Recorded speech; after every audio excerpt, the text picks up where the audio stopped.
প্রাক্তন অন্যতম সাধারণ সম্পাদক, বর্তমান সময়ে অলিপুরে এবং কেন্দ্রীয় কমিটির মধ্যে সীতারাম ইয়েচুরির অবর্তমানে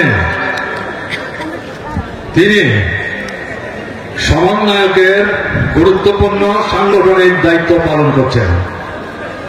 তার কথা আপনারা এবং আমরা এতক্ষণ শুনছিলেন। মঞ্চে আসীন আছেন জিতেন চৌধুরী, ভারতের কমিউনিস্ট পার্টি মার্ক্সবাদীর কেন্দ্রীয় কমিটির অন্যতম সদস্য এবং ত্রিপুরা রাজ্য সম্পাদক। তার কথাও আপনারা শুনেছেন, আমরা শুনেছি। আসীন আছেন মঞ্চে আমাদের দুজন কেন্দ্রীয় কমিটির অন্যতম সদস্য অতিথি রবীন্দ্র দেব এবং অরুণ কুমার। এর বাইরে কেন্দ্রীয় কমিটির অন্যান্য সদস্যগণ, রাজ্য সম্পাদক মন্ডলীর সদস্যগণ এবং আমাদের পার্টির নেতৃস্থানীয় সহযোদ্ধাগণ, আপনারা যারা এই সভায় হাজারে হাজারে নানা ধরনের প্রতিকূলতা এবং ষড়যন্ত্র উপেক্ষা করে সমবেত হয়ে এই সভাকে সামনের দিনের লড়াইয়ের বিকল্প বার্তা দিয়ে গেলেন, তার জন্য আপনাদেরকে আন্তরিকভাবে সংগ্রামী অভিনন্দন জানাচ্ছি।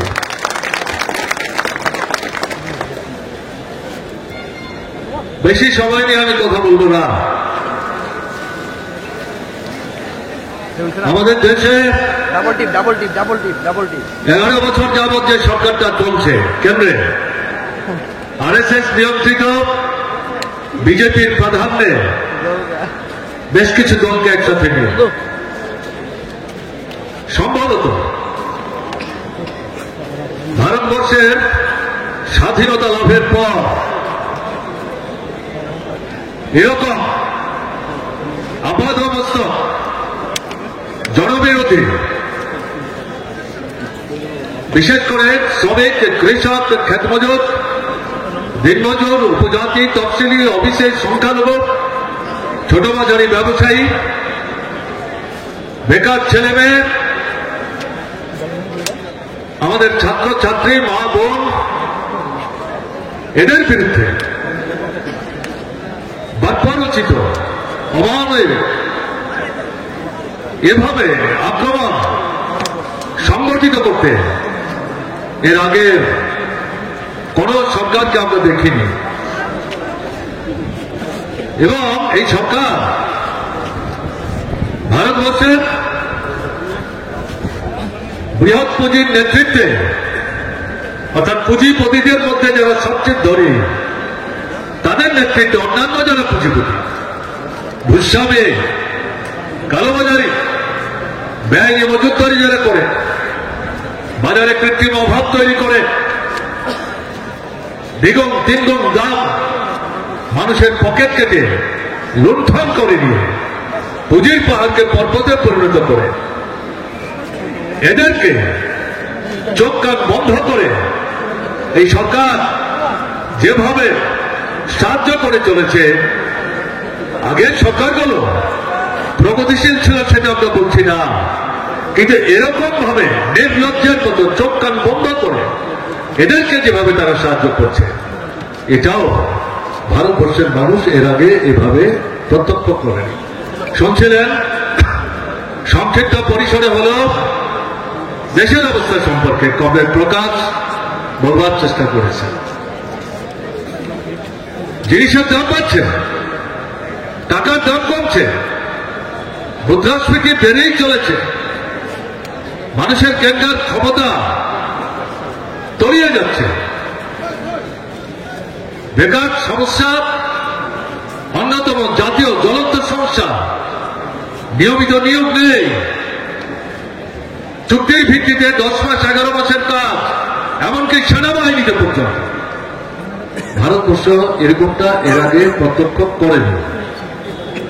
কৃষক ক্ষেত মজুর মাথার ঘাম পায়ে ফেলে, রক্ত জল করে মাটির বুক চিরে যে ফসল ফলায়, উৎপাদনের জন্য যে পয়সা খরচ হয়, সেই পয়সা পর্যন্ত ফসল যখন বাজারে বিক্রি করতে আসে, যেহেতু কেন্দ্রের সরকার যথা সময়ে সাহায্যের হাত নিয়ে এদের পাশে দাঁড়ায় না, তারা উৎপাদন খরচের পয়সাটা পর্যন্ত হাতে নিয়ে বাড়িতে ফিরতে পারছে না। গণতন্ত্র আক্রমণ করছেন,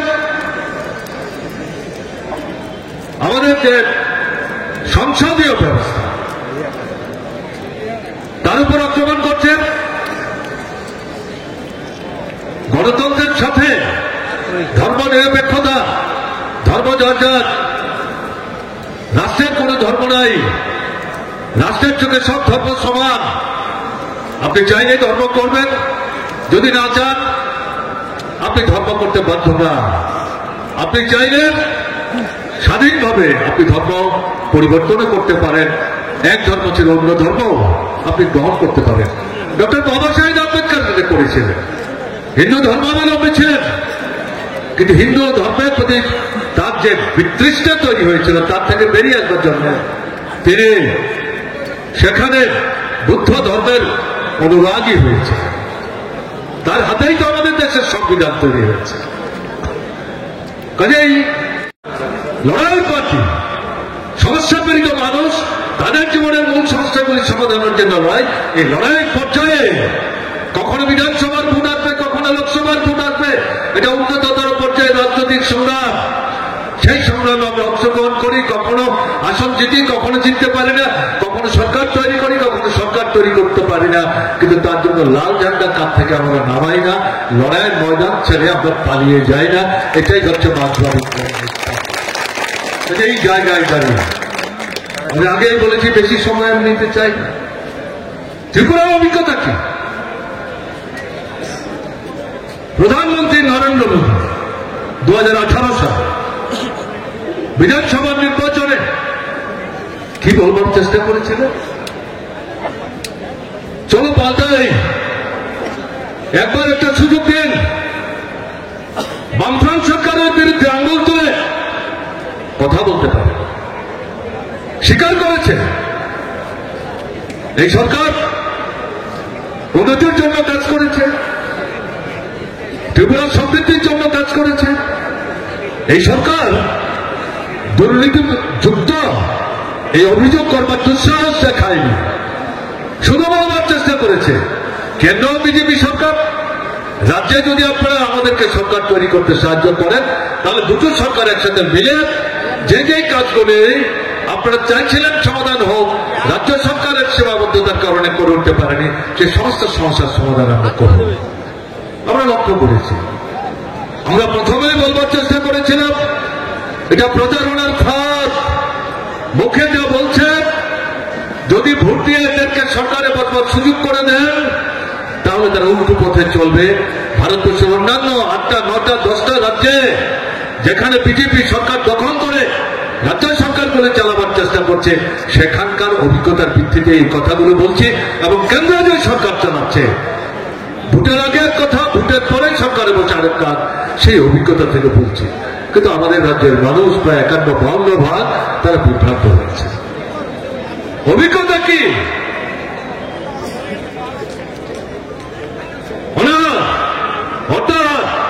অনাহার মৃত্যু, সন্তান বিক্রি, কাজের জন্য রাজ্যান্তরিত হওয়া, দেশের বাইরে যাওয়া, সেখানে গিয়ে বেঘরে মৃত্যুর সম্মুখীন হওয়া, সে মৃতদেহ বাড়িতে পর্যন্ত মা বাবা ফিরিয়ে আনতে পারছে না।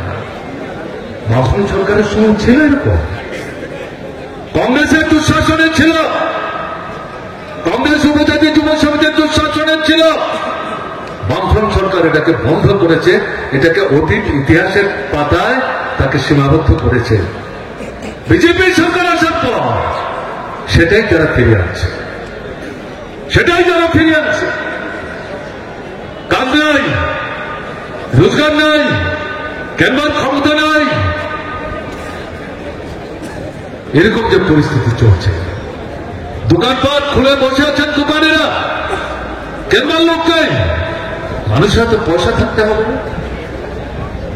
বেকার প্রতিশ্রুতি দিয়েছিলাম শূন্যপদ থাকবে না, নতুন করে কোন শূন্যপদ তৈরি হতে দেবে না।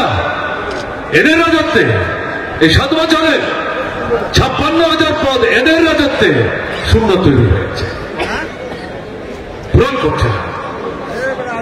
বেকার সমস্যা আকাশচুম্বী ত্রিপুরার মতো আছে।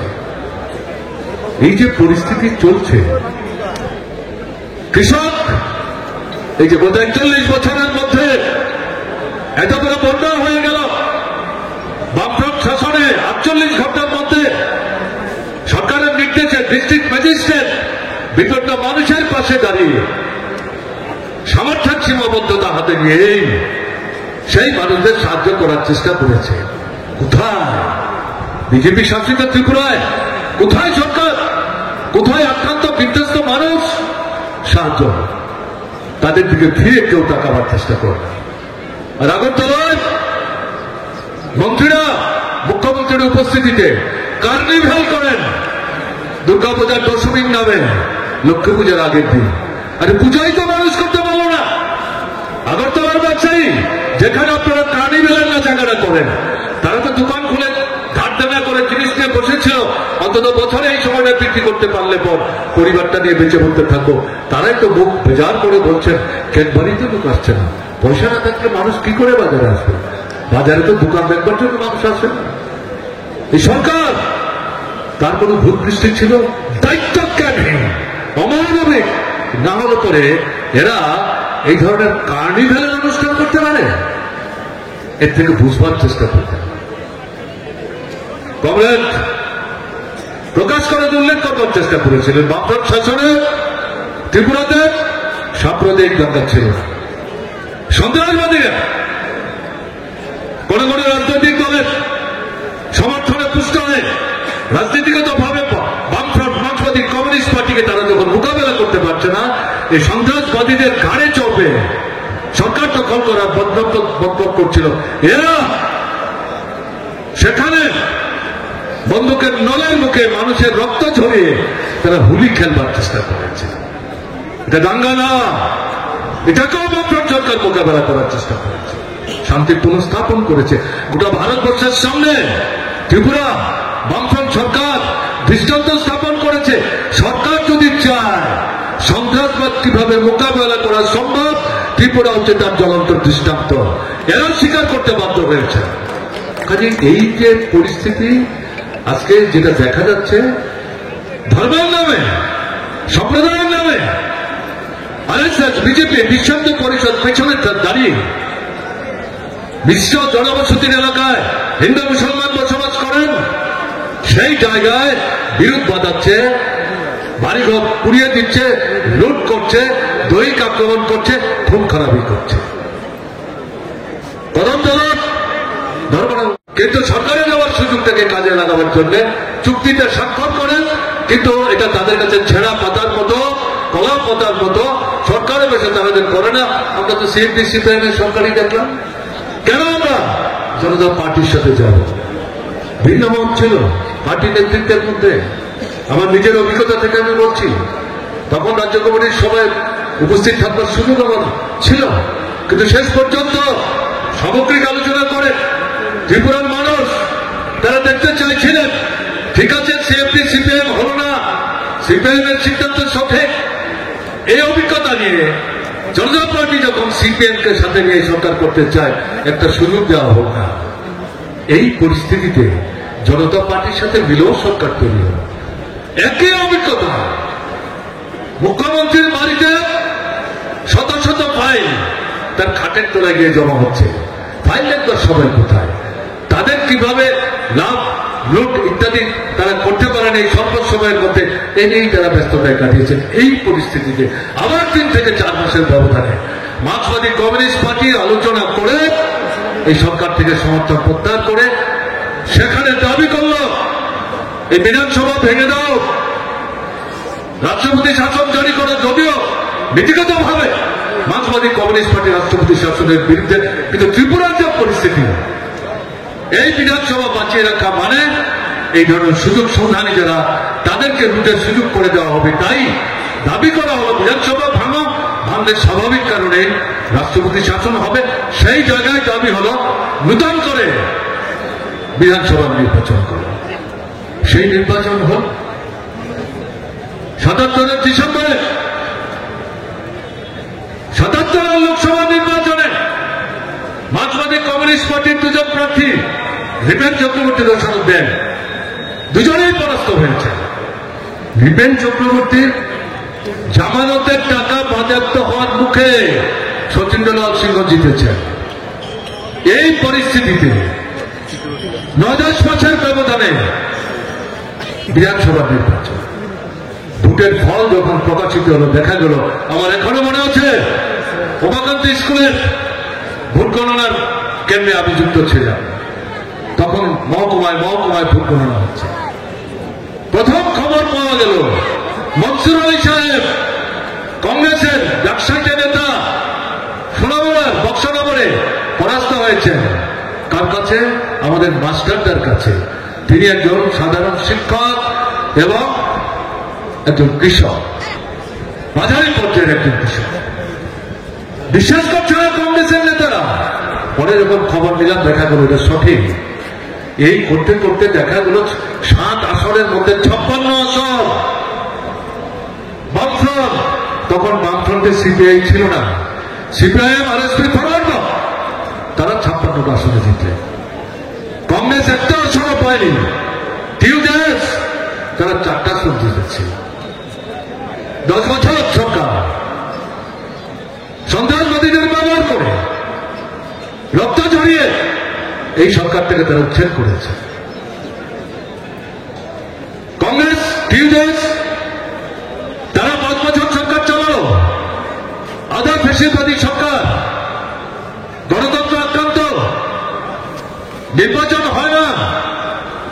এই পরিস্থিতিতে মানুষের লড়াই, জনস্বার্থবাহী কোন কর্মসূচি নাই, লুটের রাজত্ব চলছে। সেই জায়গায় নির্বাচন আসলো, ত্রিপুরার সড়ক, এরপর বিসর্জন করবার চেষ্টা করেছে, উদয়পুরে করবার চেষ্টা করেছে, সোনামুড়ায় উত্তেজনা ছড়াবার চেষ্টা করেছে মার্ক্সবাদী কমিউনিস্ট পার্টি। তার সীমাবদ্ধ সামর্থ্য নিয়েও সাম্প্রদায়িক যে প্ররোচনা, তার বিরুদ্ধে রুখে দাঁড়িয়ে ঐক্য সংগতি রক্ষা করবার জন্য তার দায়িত্ব পালন করা থেকে পেছপা হয়। এরকম একটা জায়গায় এরা রাজ্যটাকে আজকে নিয়ে গেছে।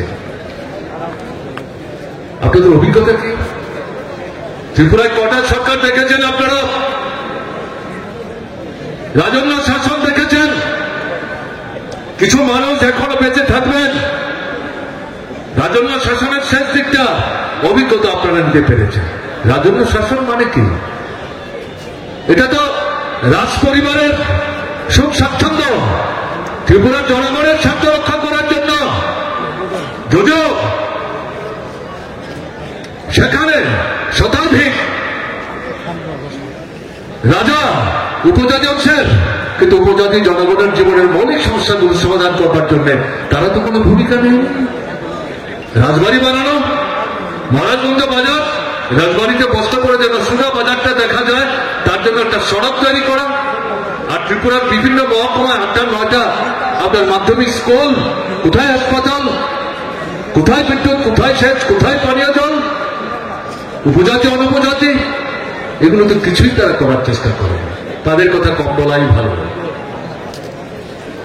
কংগ্রেস সরকার 30 বছর 32 বছর কেন্দ্রীয় কংগ্রেস, রাজ্যেও কংগ্রেস, দারুণ সুযোগ। স্বাধীনতার পর ত্রিপুরা ভারতবর্ষের সাথে নিজেকে যুক্ত করেছে। সরকার চালাচ্ছে কংগ্রেস, মুখ্যমন্ত্রী কংগ্রেসের।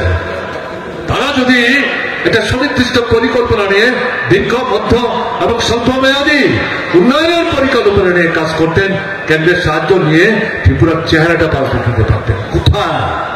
কোন ভূমিকা তারা নেই।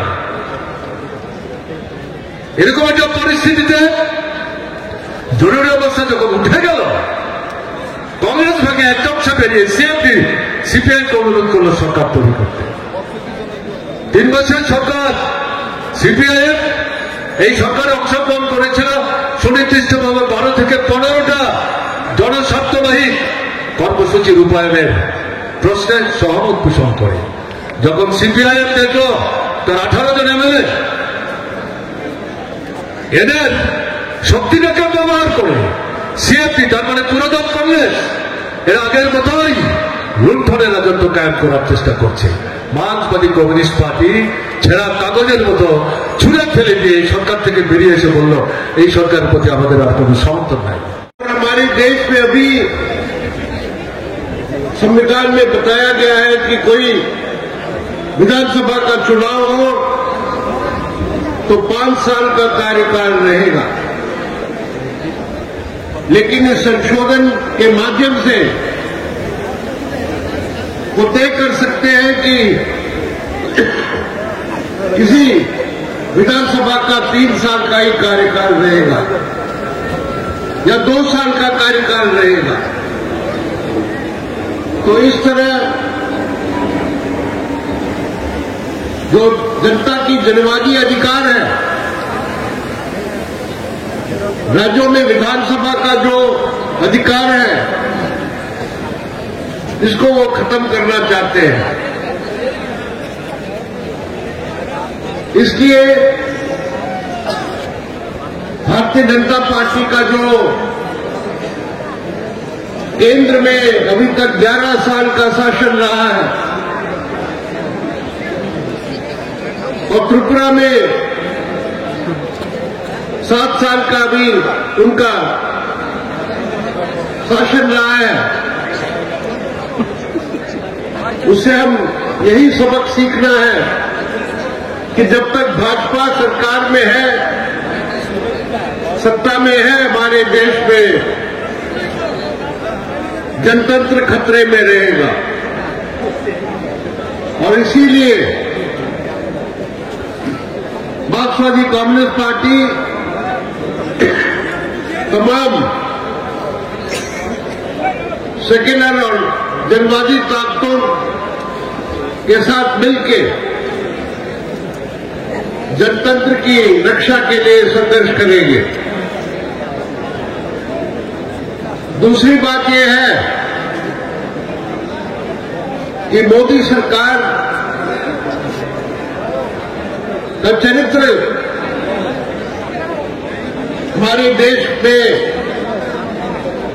जो आरएसएस है,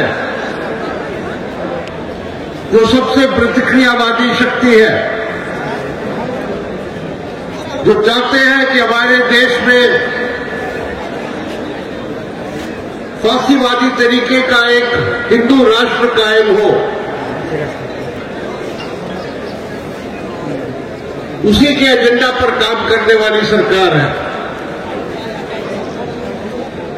और उसका परिणाम हम पूरे देश में देख सकते हैं और त्रिपुरा में भी यही हमने अनुभव किया है। पहले जब हम मोर्चे की सरकारें होती थी तो त्रिपुरा में कोई सांप्रदायिक तनाव और दंगे नहीं होते थे, लेकिन आज आरएसएस और भाजपा के साजिश के कारण जगह जगह पर त्रिपुरा में सांप्रदायिक लड़ाई और दंगे हुए हैं और यही उनका गेम प्लान है। पूरे देश में हिंदू मुस्लिम तनाव बढ़ाना, हिंदुओं को बताना कि आप इकट्ठे हो, एक हो और एक हिंदू राज कायम करना है। ये हमारे देश के लिए सबसे खतरनाक है और हमारी पार्टी वामपंथी पार्टियां सबसे दृढ़तापूर्वक इन सांप्रदायिक ताकतों के खिलाफ लड़ेंगे। और त्रिपुरा में भी त्रिपुरा का जो गौरव में कम्युनिस्ट आंदोलन का इतिहास है, जब तक हमारी पार्टी के एक भी कार्यकर्ता रहे, हम इन सांप्रदायिक ताकतों के खिलाफ डट के लड़ेंगे। साथियों, भाजपा और मोदी सरकार का एक स्तंभ है आरएसएस और ये हिंदू कट्टरपंथियां, और दूसरा स्तंभ है हमारे देश के बड़े कॉर्पोरेट, हमारे देश के बड़े पूंजीपति। और जिस तरह मोदी सरकार ने पिछले एक दशक में आर्थिक नीतियां चलाई है, वो सिर्फ कुछ चंद बड़े पूंजीपतियों के हित के लिए रहा है। हमारे देश के अंबानी, अदानी, टाटा, बिरला वगैरह, और इस एक दशक में हमारे देश में सबसे ज्यादा असमानता बढ़ी है। 1% लोगों के हाथ में हमारे देश के 40% संपत्ति इकट्ठा हुआ है, और हमारे देश में बेरोजगारी, महंगाई और अमीर और गरीब के बीच में असमानता सबसे ज्यादा हो चुका है। त्रिपुरा में आपको अनुभव है,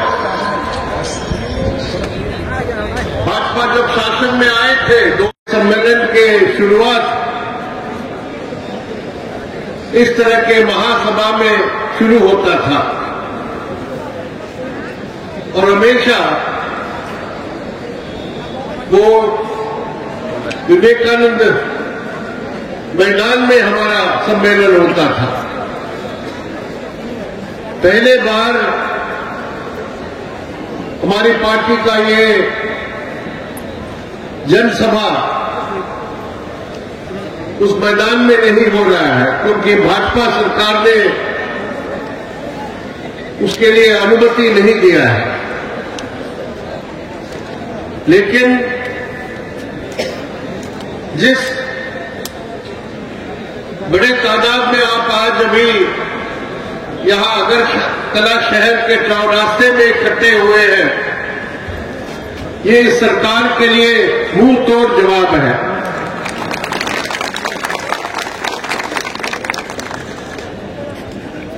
मार्क्सवादी कम्युनिस्ट पार्टी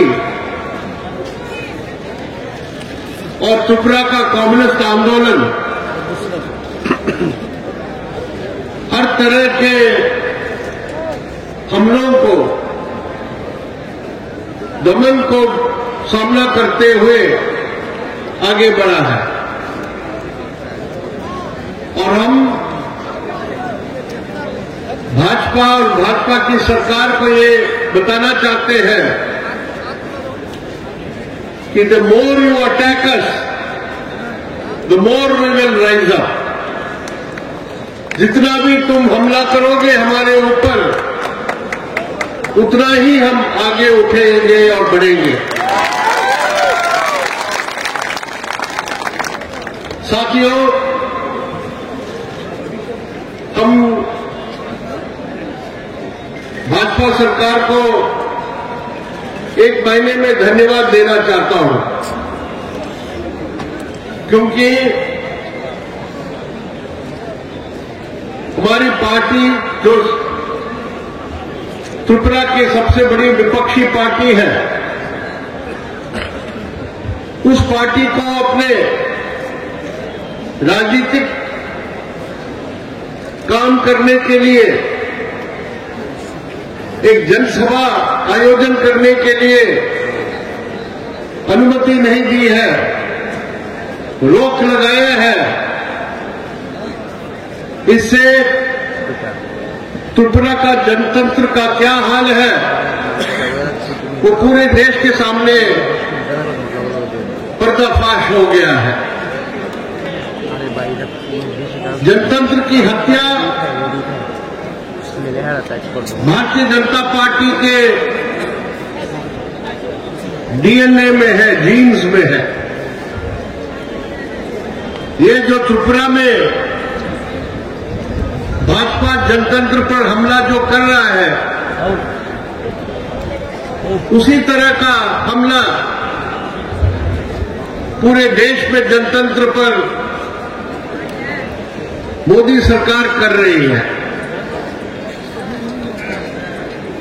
पिछले 11 वर्षों में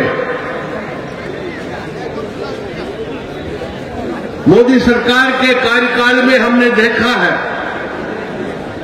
कि किस तरह वो हमारे देश के संसदीय प्रणाली को खत्म करने की कोशिश की है। हमने देखा है किस तरह विपक्ष के नेताओं को जेल में बंद किया है। अभी दिल्ली में विधानसभा का चुनाव हो रहा है। वहां के मुख्यमंत्री अरविंद केजरीवाल को पार्लियामेंट के चुनाव के एन मौके पर गिरफ्तार करके जेल में बंद कर दिया। उसके पहले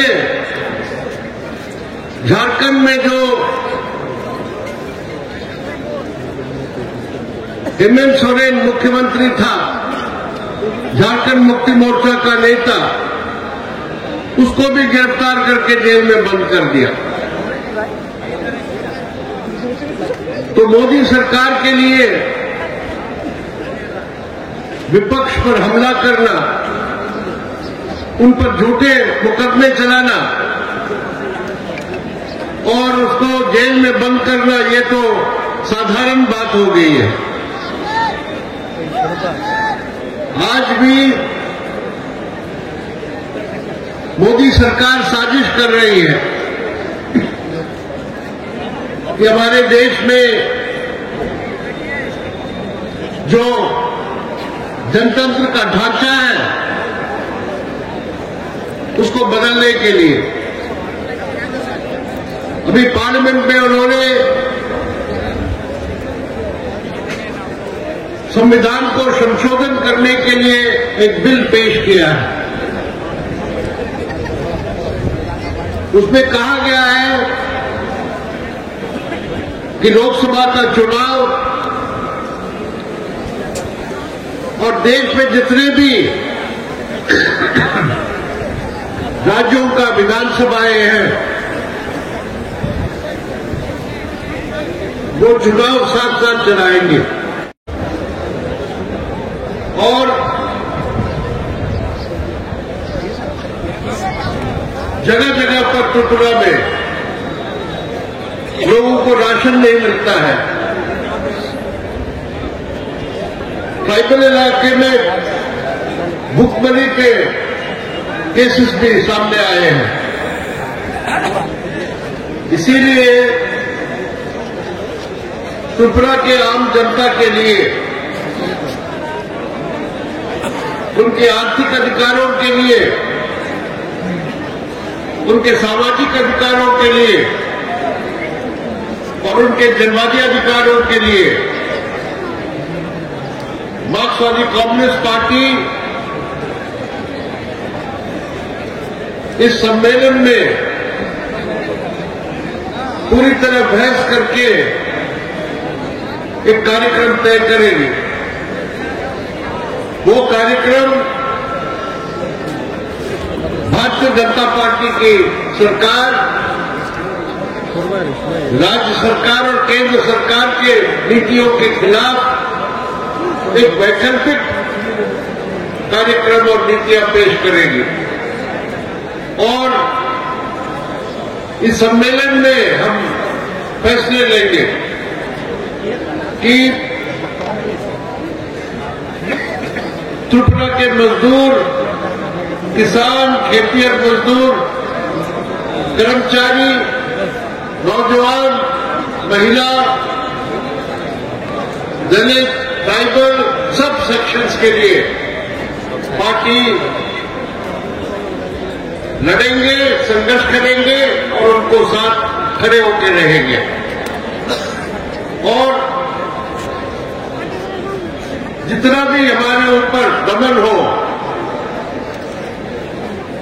लाल झंडे के साथ जो खड़े हैं हमारे साथी, आप सब लोग जहां हजारों के तादाद में जो खड़े हैं, मुझे पूरा विश्वास है कि मार्क्सवादी कम्युनिस्ट पार्टी जो कार्यक्रम अपनाएगी, उस कार्यक्रम के साथ खड़े होकर आप कंधे से कंधे मिला के संघर्ष करते हुए आगे बढ़ेंगे।